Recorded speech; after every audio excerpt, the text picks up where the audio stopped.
Hi guys, my name is Borodante, and welcome back to the witness number 2, horror game character creation. So it's been a little while since the last time we worked on our grandma. This is the second witness character, which is like the second average monster for my future horror game. And the first witness was done like this, so we'll need to bring our grandma to the similar level of quality as our grandpa.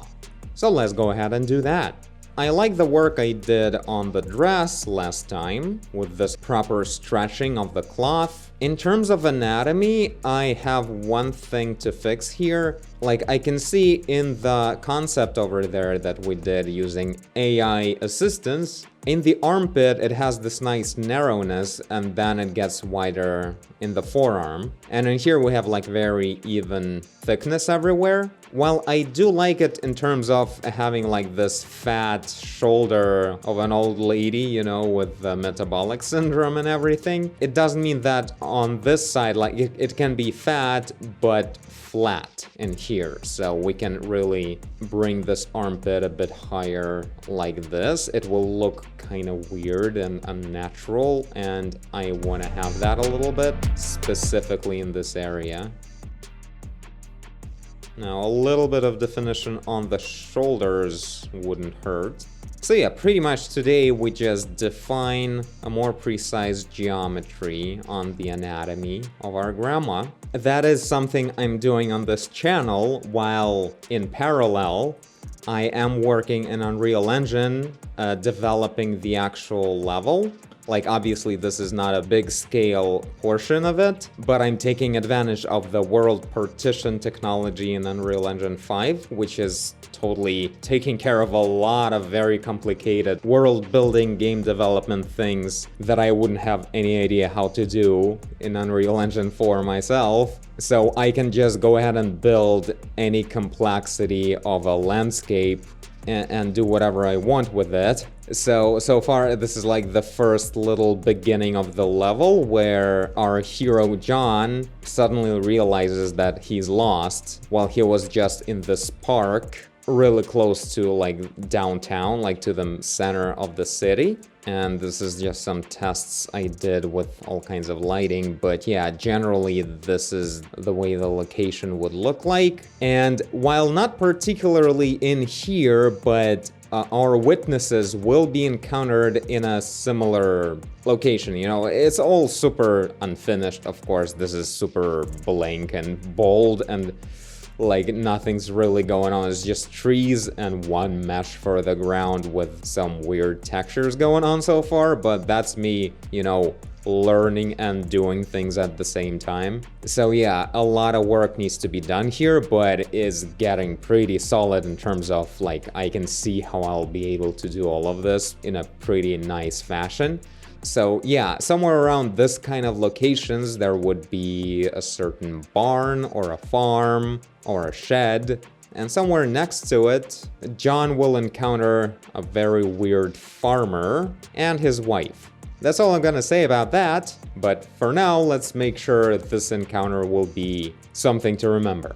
Right after a quick word from this video sponsor Wingfox, and they have this new bundle of 2 awesome courses about sci-fi environment design. So this is about creating concept art using Blender, and both of them are from the artist Pedro Blanco, who's a senior concept artist and illustrator. And this is the kind of environment we are gonna be working with in this first course. So very colonial, post-apocalyptic a little bit, civilization. So you work in combination between Blender and Photoshop, of course. And in Blender, you're actually using the Eevee renderer. And yeah, the second environment is this kind of Mortal Kombat kind of looking altar and whatever it is. If the first course is about complex tiny detail in a huge environment, in here you take advantage of the perspective effect of 3D. Perfect three-dimensional shapes in strong perspective. So both courses go through the full process of looking for references, blocking out the main shapes to find the composition and lighting, creating separate environments environment assets that you will be able to quickly work with. So everything is done in the proper pipeline to make sure you achieve the best result in the highest quality. So yeah, very powerful bundle. If you guys are interested, the affiliate link is in the video description. After you go here, you should go through the trivial process of adding the only 2 courses for the bundle, and you see you will get a 33% off. Now let's go back to our character creation. So yeah, I'm gonna go ahead and define the arms a little bit, and then we'll probably move on to the face, and that's where we'll probably need to subdivide the mesh, because we're pretty much at the limit of the polygon count right here. This will probably be the topology for the game, at least LOD 1. At LOD 0, it will be subdivided once. Although I feel like by the time I finish the game, I won't even need LODs for characters, because some Unreal Engine 5.50 will have nanite application for animated skeletal characters. If you guys don't know, nanite is this new technology that lets you pretty much import super detailed and like with all the 3-dimensional cracks and uneven surfaces, that kind of level of like super detailed, like 3D scan level of detail models right into the game and just use them like that without any like normal maps or any kind of optimization of anything. But it only works for static meshes, like for rocks or like furniture or whatever it would be, like something that doesn't move completely at all. While at the same time, the recent preview that came out, that is Unreal Engine 5.1, preview 1 at the moment, that's what's available. It's kind of glitchy, so I don't really use it for the development, but I tried loading in the level with all the trees at their highest level of detail, and those trees shake from the wind and have like transparent textures for the leaves and whatever, which was also off limits in the original Unreal Engine 5 nanite. But now they totally like, they run a lot faster and they could be even more detailed because trees and like generally all the foliage are now nanite, or will be nanite when the final version of Unreal Engine 5.1 will come out. But yeah, it's happening. Even trees are gonna be running really fast, which is huge because my game will have a whole lot of nature in it. So yeah, I'm looking for some kind of like bumps and certain like flash masses to define here. It's always a good idea to make this part of the elbow, like if in here the arm is more flat like this, like it's flat here and wide here, generally that's how the arm starts, like especially the bicep, right, and tricep, they go like this, while in here it's a bit more narrow.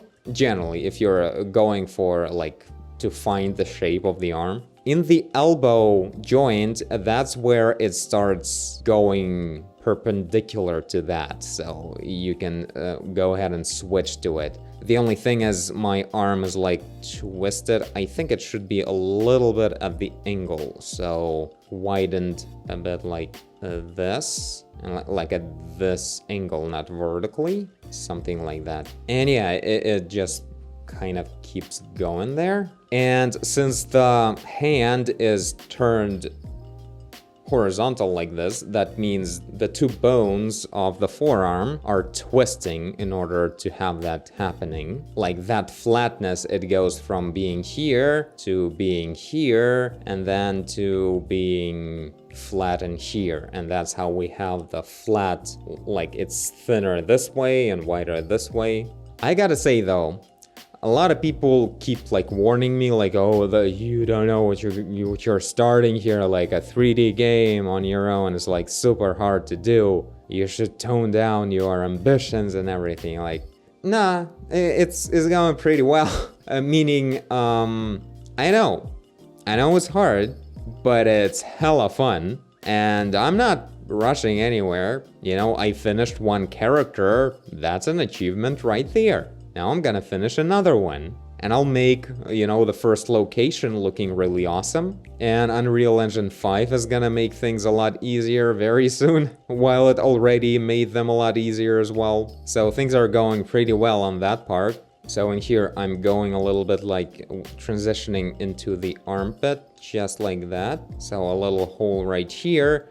And on this part, we have this like muscle that goes there. And for women, it usually like transitions into the breast area. So that's something to hint at like that. We don't really have the topology direction there to actually make it defined very well, but we don't really need a strong definition of that anyway. Just a little bit, so there would be an actual like armpit fold of this kind of fashion. So in here, I'm gonna have the flash hanging down a little bit with the gravity, but still not touching this part because I want that thin armpit area of the arm. It should be like thin like this. So we're getting a certain dynamic shape here. That's gonna look pretty cool. Generally, I think I'll make this character noticeably better than I did the grandpa, just because I learned a few things. I really couldn't put my finger on what exactly I need from, you know, the way I organize the character. In things like, for instance, I went with that idea that I need to bake all the materials into just one material for the whole character. And I think it ended up not being the best thing to do. Not even where I thought it would be a problem. Well, it is easier to load in and set up the character when you import it, because you just need to, you know, connect one material to everything and just that's it. That's like easy, but at the same time, you just do it once, who cares? You can just make it, if there would be at least clothing having a separate material, the skin would be a separate material, and maybe the hat. The hat specifically because sometimes it would just fall off, and you would want to just, you know, unload it. Unload its polygons and unload its textures. And that's the thing, like, if everything is defined with one material, I can remove the hat, but its textures will always be there because they take place on the same map of textures as the rest of the character, like it's all one piece. You can't unload it. Now that's not great. It's not a big deal because like it's just not gonna be faster than the character with the hat, but you know, when you remove the hat, you add more hair, so you could use that extra performance space or something. And generally, right now, also, our grandma has these eyeballs.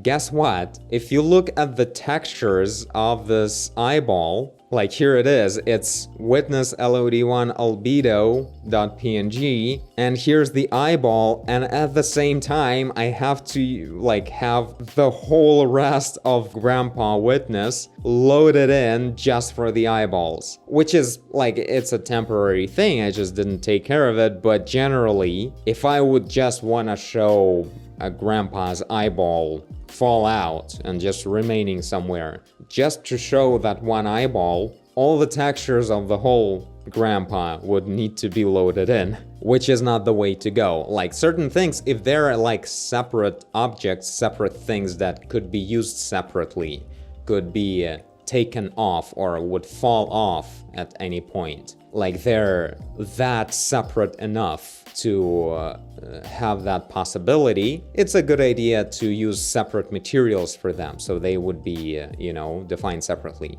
Also, there's another probably much bigger reason to do it. And that is, for instance, like the skin will have translucency, right? It has this effect of red shadows and everything. Like like translucency is a special effect that is taking special calculations and everything. It's a more complicated shader.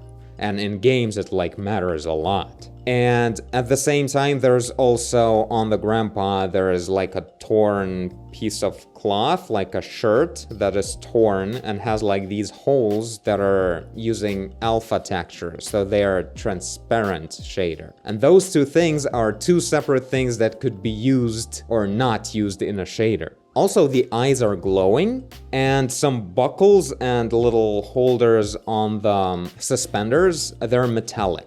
All of those things require separate maps to define that. Like metallicness would be a black and white texture. If something's white, that means it's metallic. If something's black, it means it's not metallic. If something's glowing, it will be like of the color of the glowing. If it's not glowing, it's gonna be black, so that's another texture to define that. Another texture to define if something's translucent or not translucent as like metal or whatever. So we have like, I don't know, 7 maps covering the whole grandpa. So even a little metallic buckle have a texture defining at each pixel that it's not translucent, which is absolutely redundant. Like, you shouldn't be doing that. You should definitely at least separate, clothing and skin and the eyeballs, because they're the only glowing thing. So in that case, I would be able to use just a super tiny texture only defining where the eyeballs glow, such a small surface, and that's it. And the rest of the body wouldn't even have the texture for glowing, so that would be much more optimized. That is the biggest reason why certain objects on the same character should be separated into separate materials, separate meshes completely. That's a pretty big deal, I think, because I think my grandpa has a very high so-called shader complexity, when a lot of maps doing a lot of things on each pixel, each polygon of the surface of the whole model.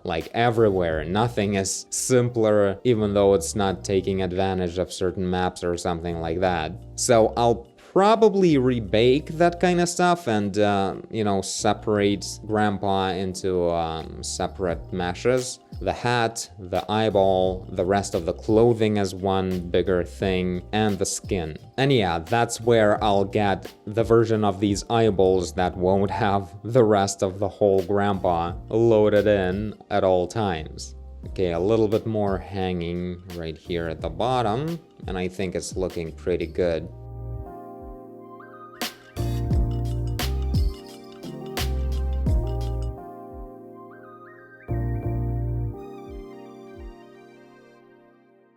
So yeah, there we go. Now, let's move on to the face. I'll add that good old multi-resolution modifier right here that'll let me go back and forth between different levels of smoothness. And yeah, let's see how we can push this very lame looking model to something cooler. Maybe cooler than what it is right now. By the way, good thing I remembered. One thing I really wanted to change. Look at this neck. This is ridiculous. This is way too long.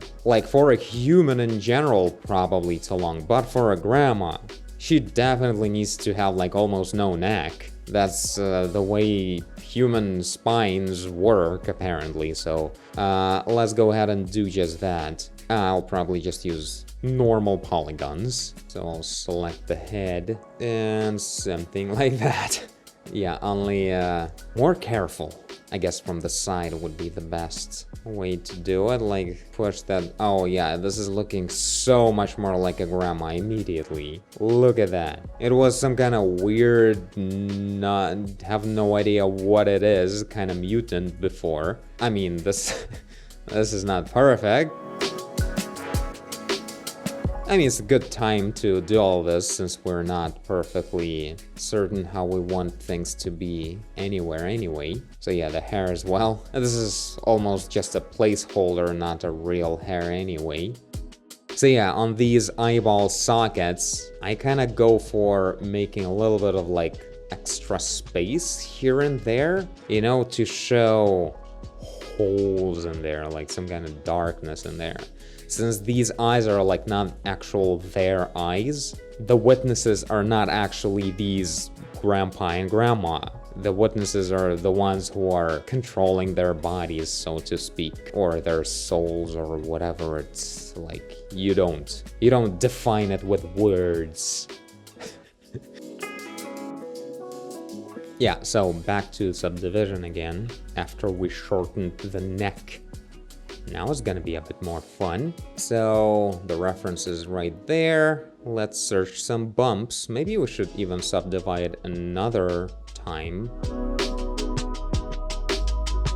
So So I start with like, first thing you do after you subdivide, you look for better just curves. One subdivision doesn't let you, really go too much into all the tiny bumps and whatever. It really lets you define the curves better, because before that it was like very choppy kind of shapes. And when it gets subdivided, they become these perfect like Bezier curves, like sine kind of curves. So now you get to make them a bit more complex and nuanced, like in here, like something more interesting. I really want to show this very thin nose bridge on this grandma, because she has like this dark skin around the eyes, some kind of iron deficiency or something much worse than that.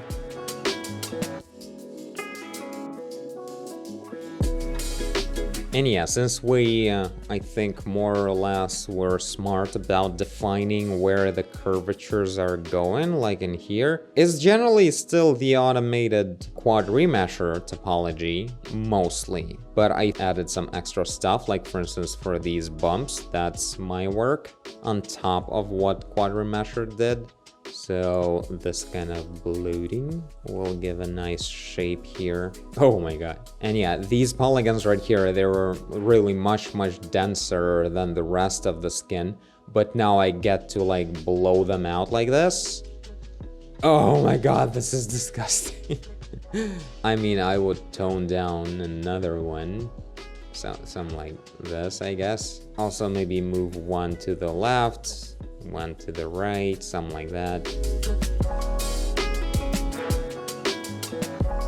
So yeah, I want to get closer to that nose because this is just looking so lame.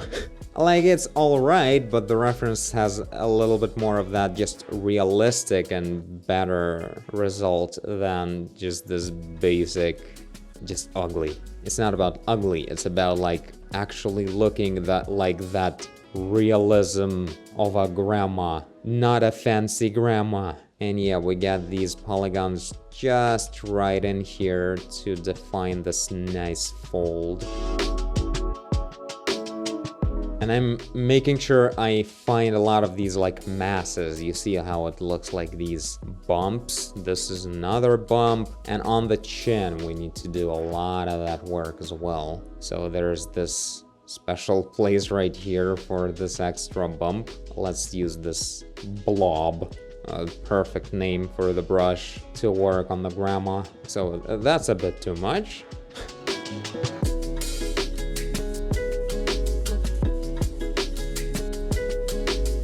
That like smile part on the left side in there, like her right side, it's so weird and creepy. Kind of like a spiky smile, and then a certain mask going on top of it, and there's just a whole bunch of stuff going on. This is a separate mess as well. Some kind of inflammation going on or something, I don't know.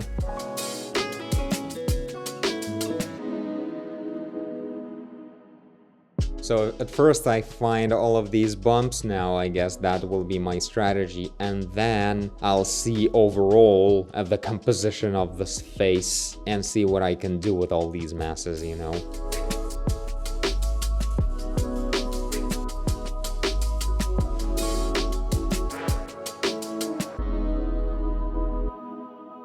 So yeah, I think like in terms of topology, grandma is also gonna be noticeably better than grandpa, because in there I remember I just applied quad remesher and like not doing a perfect job with like taking advantage of polygon density where it should actually happen. And there's some spiky details going on his face. So generally, like right now, this already looks like a lot more defined and polished looking topology, So I don't know, maybe I'll just smoothen down a little bit the grandpa, or maybe I'll just keep him as he is. Because like he doesn't look bad, that's for sure, but I feel like the grandma might turn out of generally like higher quality.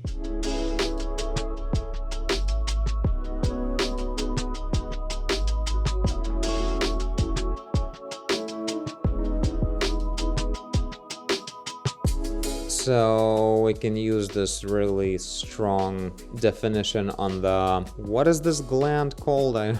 But yeah, that's like hormonal disbalance or whatever. Happens a lot, especially for women. It's a more frequent problem. So I think if we define that, it will be like a familiar look, like having this on the grandma is definitely fitting. They're sort of like these extra tiny stories you tell, you know, with just details. It's interesting how you sort of just work on details, but really you need to be telling the story only. If there's no story to tell, it will be really hard to find the details. So just look for what this character may have at each inch of their surface, you know? And you will always find an answer if you defined your character enough. While obviously there's a lot of mystery behind this farmer couple, and there will be some story told a little bit behind them as you progress through the level, but generally they're like more of a mysterious ghost kind of people. You know, that kind of people.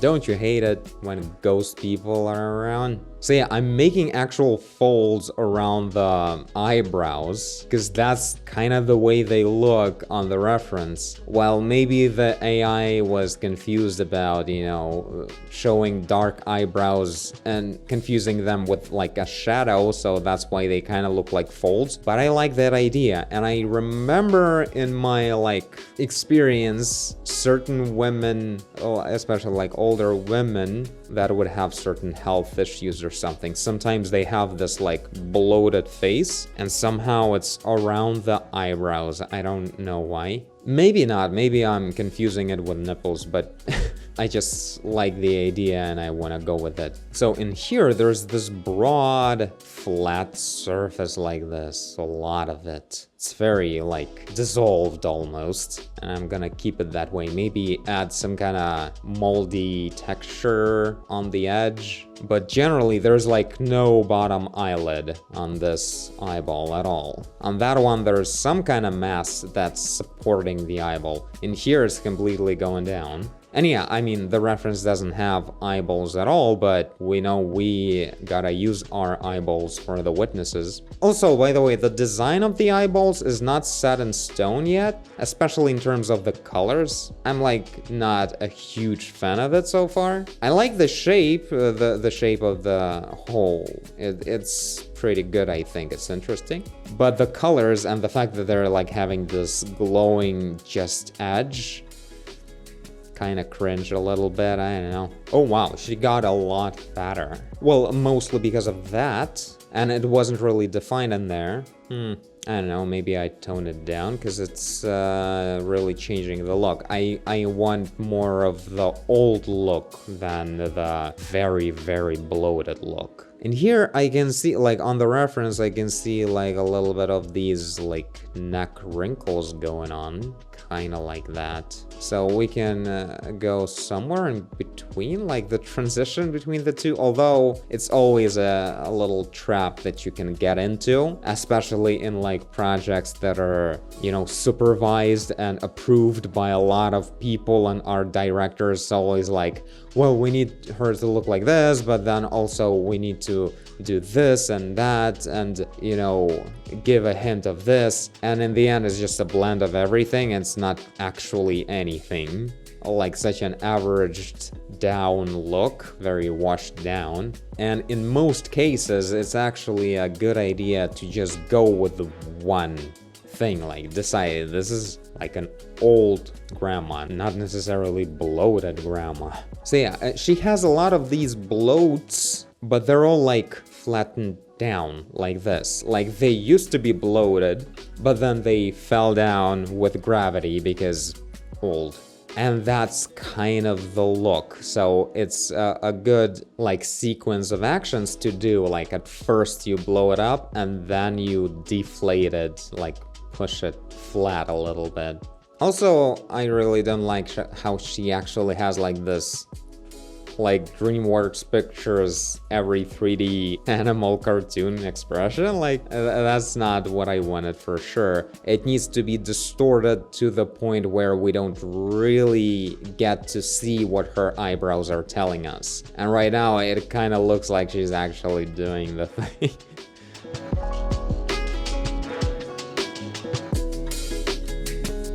So yeah, I'm going for like a smile because our witnesses are smiling. The grandpa is definitely smiling, so the grandma goes the same way. I'm still working on the reason why they're smiling, but I'm sure it's gonna be a good one.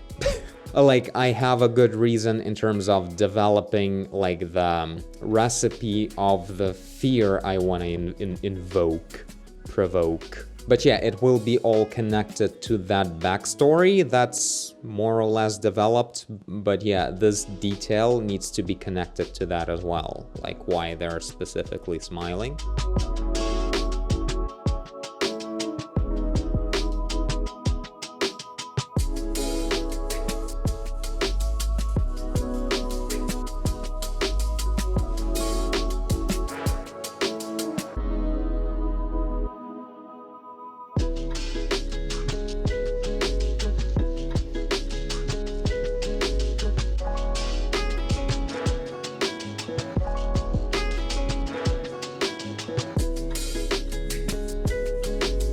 So yeah, this idea is like interesting to have the face this very like old person roughness and rigidness to it, where, you know, like you look at some grandma and she's sort of smiling at you, but there's no like clear smile because her face just doesn't move very well anymore. So you can see kind of, okay, I think she's smiling, but she still looks kind of angry.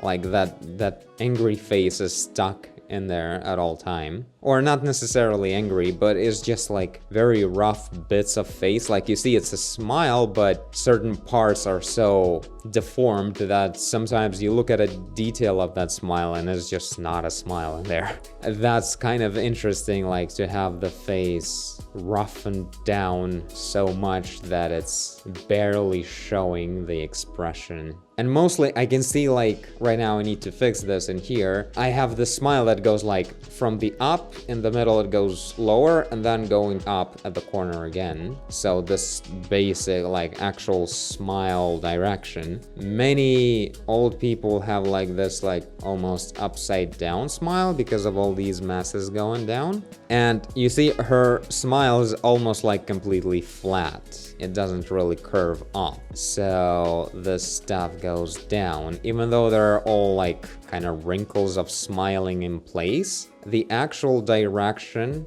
of the mouth shape is just not actually smiling. I can see that a little bit going on the left side. It's like going up, but in here this hole in here is going down almost as much as something's going up in here. Is that like a little tooth showing up on that side as well? I should probably make sure I do that.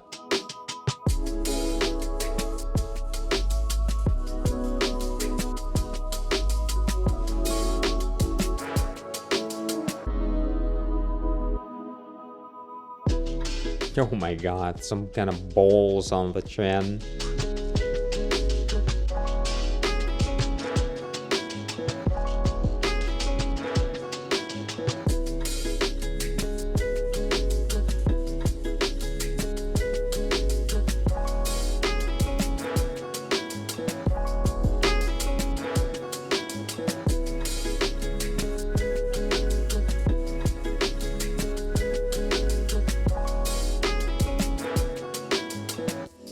So yeah, I'm definitely getting rid of that. It's killing me. I want to remember the name of this thyroid gland, if that's the right word for it.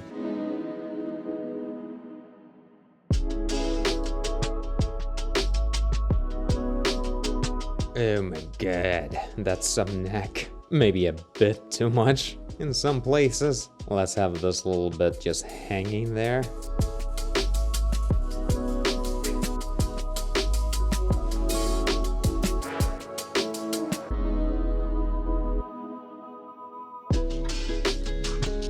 think I want her eyeballs to be smaller a bit. Like, it's probably okay to do that. Because I just look at her and, like, this works better because there's no these giant eyeballs in it, you know, like cartoonish kind of look, like Jim Carrey comedy kind of thing. This is a bit more, yeah, immediately, like, smaller eyes are more associated with old face. Eyes kind of get smaller. Well, not in this case right here, but generally. Now let's work on the most important part. I mean, most important part is probably the face, but the most interesting part is, of course, this. The hole. So I wonder, there's a lot of like these vague, almost like dry skin flakes hanging around in there, around the shape.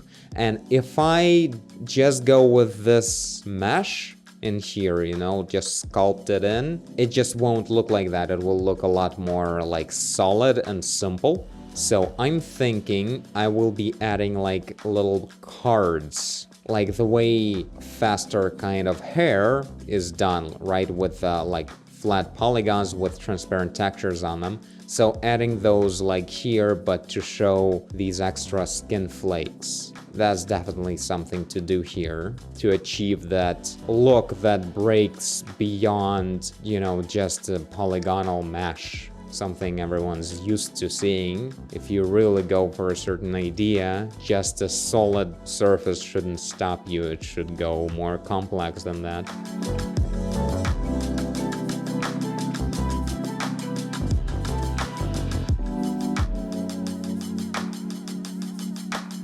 And it's interesting how I mostly sculpt while looking at the like topology, right? Always showing this grid, almost always. And that's because like it's really important here. I want, like, I prepared certain topology, you know, certain polygons to then use them for future detail. And now I need to find exactly those polygons. Like I look for them as cues.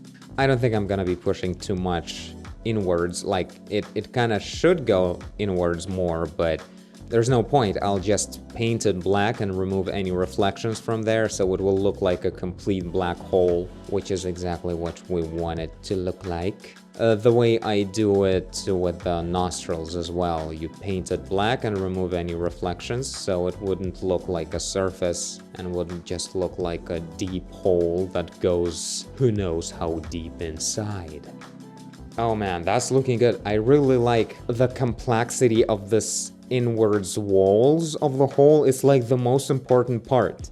Not the shape of the outside. It's like, you get it, right? A lot of these complex cards will improve it and everything, but the inside, like how it goes inside like these masses and seeing how they go deep inside like these folds, that's the cool part of it. It looks like the Flash hole. Something you've seen on a monitor in a hospital or something, you know, like brings those thoughts in there. And of course I'll make it like kind of move a little bit, so it would be like a giant throat or something, or maybe something much more horrible than a throat. So this hole in here seems a bit like much more abrupt, like a hole that's not really showing a lot of walls, but immediately is a hole like that. So let's do it that way.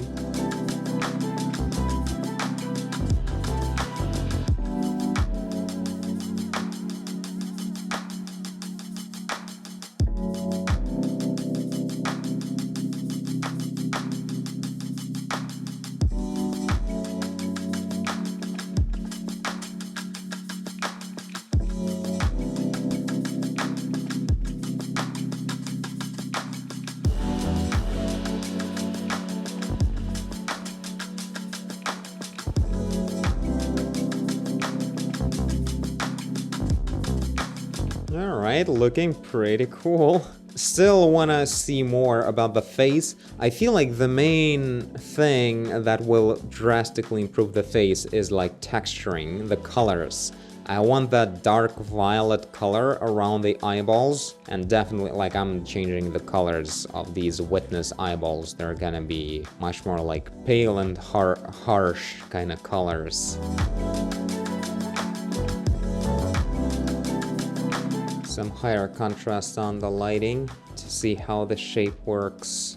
I like it. Like in here it will be this darker gradient, so it will be an interesting, like a stretched, vague, like blended out kind of hole that keeps stretching. So generally her face will have almost like makeup sort of that was washed down by maybe crying, maybe a rain, but not like actual, you know, something more like lost in time kind of thing. Now let's subdivide one more time and see how much detail we can add to that. And I guess that's where we're getting to the point where I actually get to use like a clay brush, because I was mostly just using a grab tool and a crease tool, and that's almost about it. But now I actually get to like paint details. This is the crease tool, but I'm now actually painting with it. So this wrinkles goes higher, I can see.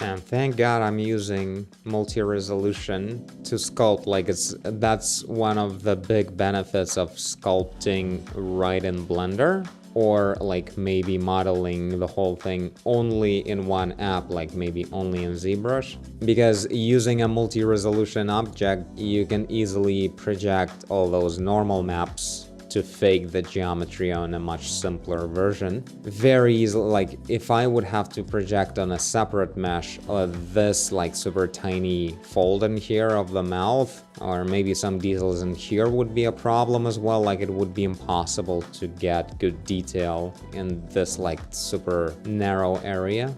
But if it's a multi-resolution object, it knows exactly where each detail goes on each polygon. Like you don't have to explain or gamble with anything. It's just gonna work perfectly. Much better results.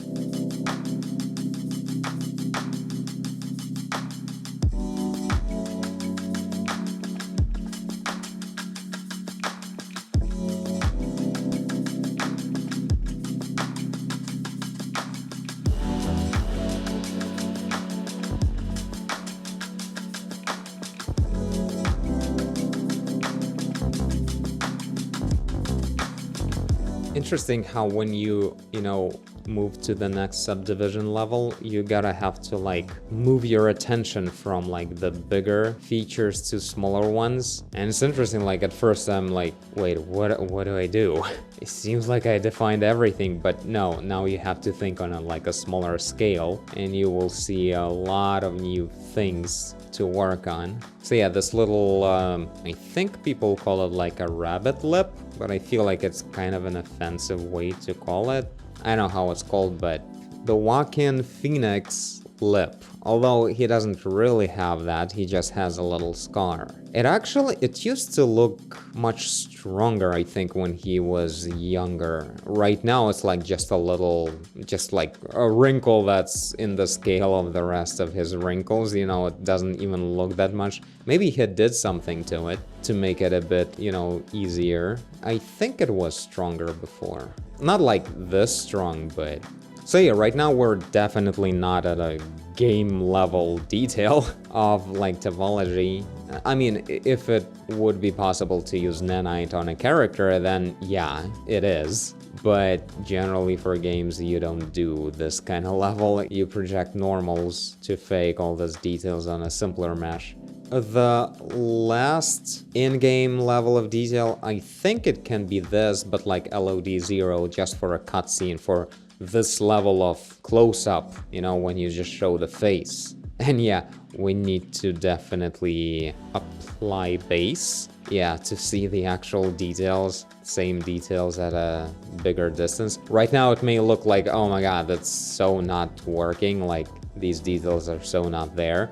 Well, with normal maps, things can go a long way. So yeah, this will look way better, although something really strong happened in there, so we might wanna tone it down a bit. Oh, I actually don't even like it on a higher subdivision level. I just messed it up. I haven't noticed. So yeah, it makes sense it didn't look great in a low poly because it doesn't look great here as well. Yeah, that's a very strong stretch. Also, I need to constantly apply base. Can it just, yeah, sculpt base mesh? Maybe will that just always automatically apply to the base mesh, but will it be like slower? Seems like it is, because like this is a low refresh rate now. Oh yeah, this is slow, so that's what's up. It's so fast because it doesn't actually do that all the time. I mean, I can live with that then. So I wanna take a step back and look at like a bigger scale, the direction of shapes. I can see in here there's like this forehead, and it's like overall the shape is moving like sideways.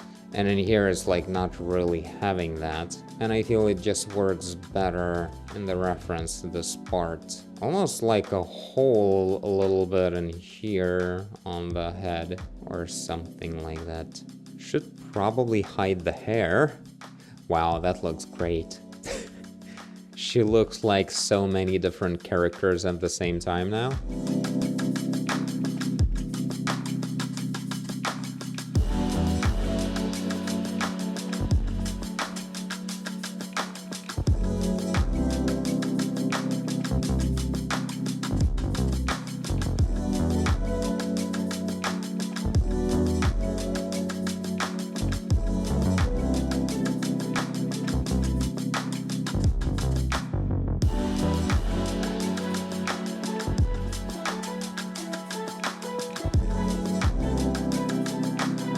Oh, that's a good smile shape now.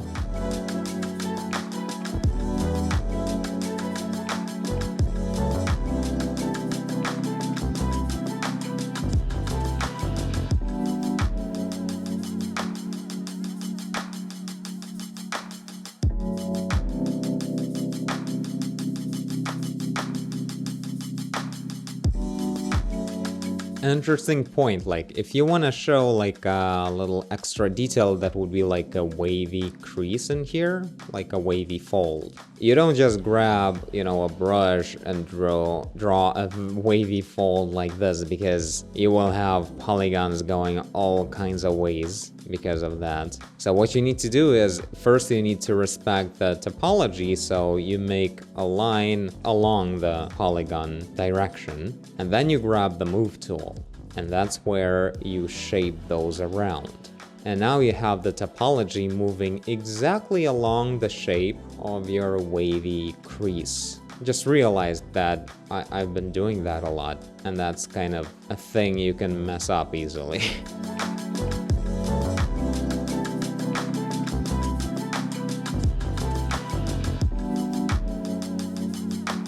Like, this almost doesn't matter at all, but I don't know, I kinda hate when human-like models have these perfectly round skulls. Skulls are so not like that. I mean, I should know that. I have a good reference. That's like the problem I have with MetaHuman, and like that's how I made John, or at least his first beta version, that I think definitely needs some extra custom modeling on top. But yeah, metahumans, they all have super like smooth, roundy, very like simplified heads under the hair. And not like due to the lack of polygons there or something. There's a lot of polygons, but it's just super round and not defined at all. So they'll definitely improve that in the future, but right now it's like you don't want to make a bald character in MetaHuman, because that bald head will look very fake.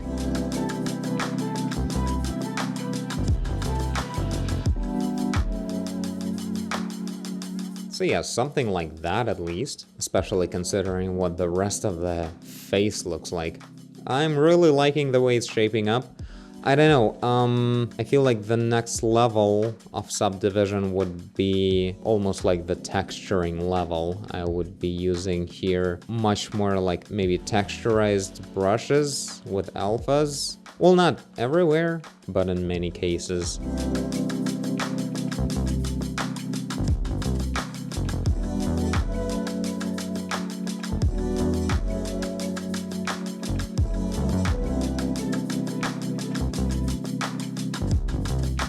Another example of having to go like along the line of topology and then pushing it. Otherwise, I would be just fighting that topology so much. I would need much higher subdivision level to make it look good. Oh yeah, that's where you can really go through certain really cool details. Especially like I'm eyeing these weird wrinkles right here that are like going across, and I think I still can't really do them. They would look a bit too big and out of place. It's just, it requires a pretty high subdivision level.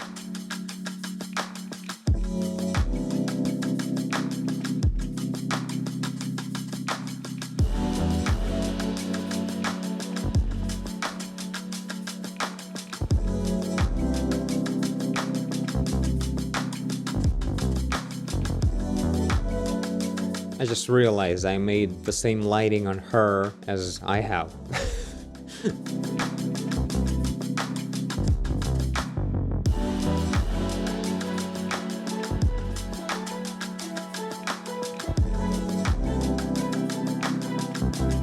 So I need that ultimate texturing brush feature. Really, to texturize a lot of things, you don't really need an actual alpha. What you need is good jittering settings.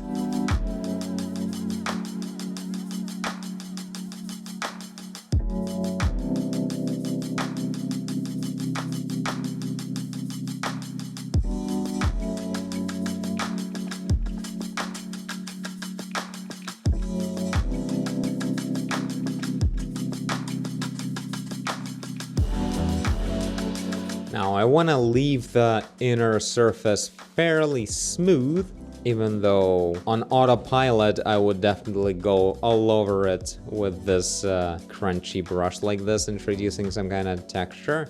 But no, and the reference is explaining why, like it really looks like that fleshy thing. Only if it's like smooth like that, that's when it looks like it's some kind of a throat kind of thing. It wouldn't have too much of these extra features on it. It's like a membrane or whatever. Like even this little bumpiness in here looks kind of off. And when you are conscious about it and you apply things where they actually matter and fit, they, like where you actually apply them, they get much higher weight and meaning and actually look like a thing in combination with other things that don't have these features. So now these bumps on the edge of the hole look a lot more legit because they're not just covering absolutely everything, but only where they're meant to be. And then we can see the smooth surface as well. You see a variety of different surfaces, which gives your eye, gives your brain the idea that, okay, it means something that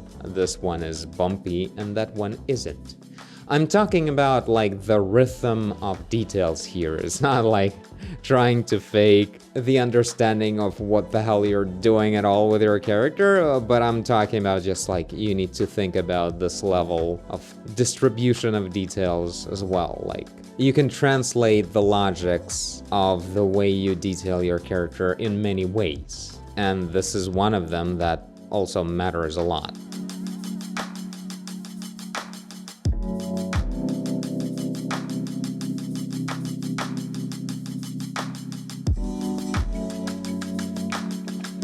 So this is an interesting moment. That's when you're like sculpting, kind of working on the shape, but you kind of slowly realize you're smoothly transitioning into texturing now. I think like if I would be a sculptor and I would be working on a clay model, I would call this texturing as well, you know, applying certain texture to the surfaces, because actual shapes are sort of done, and now I work on the way the surfaces act along these shapes.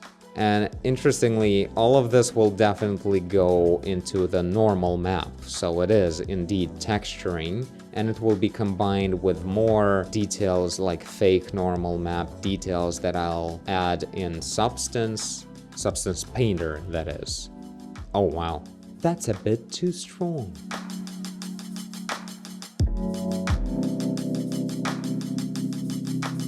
I gotta say, kind of a little bit hard to evaluate the shape, especially like around the holes, because Eevee just doesn't show shadows. I don't know, do I have to like change the settings on the light source? Context shadow, that's right, that's where the context shadows are. Now it's gonna look like a thing, because without context shadows, just not nearly enough definition. Alright, so that's like the basic pass of details on the central part of the character. Obviously, hands, arms, and feet require much more work before we move this model to Substance and start legit texturing it. But so far, that's the look.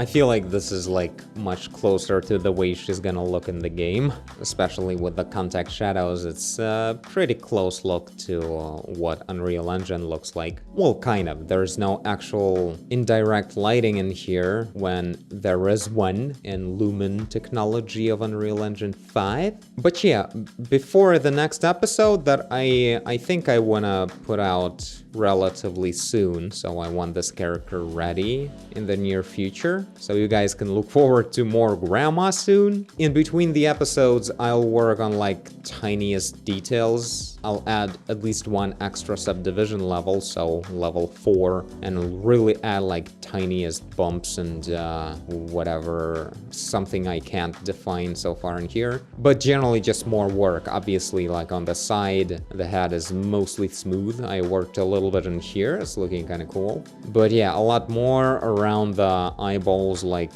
how all of the skin will actually act. Right now it doesn't really act like a skin, it's just some kind of blobs, but they're really nothing. It will need to go beyond whatever, you know, this AI generated concept gave us, because it's too low definition. So I'll look up more references, or maybe just look at these ones right here. I think it's definitely enough, like with this stuff, like you can really see a lot of good references for the skin here. And yeah, more of this kind of stuff on the arms and the rest of the stuff. And next episode will probably be mostly in Substance to actually develop the good, closer to the final look of the character. But for now, this is it.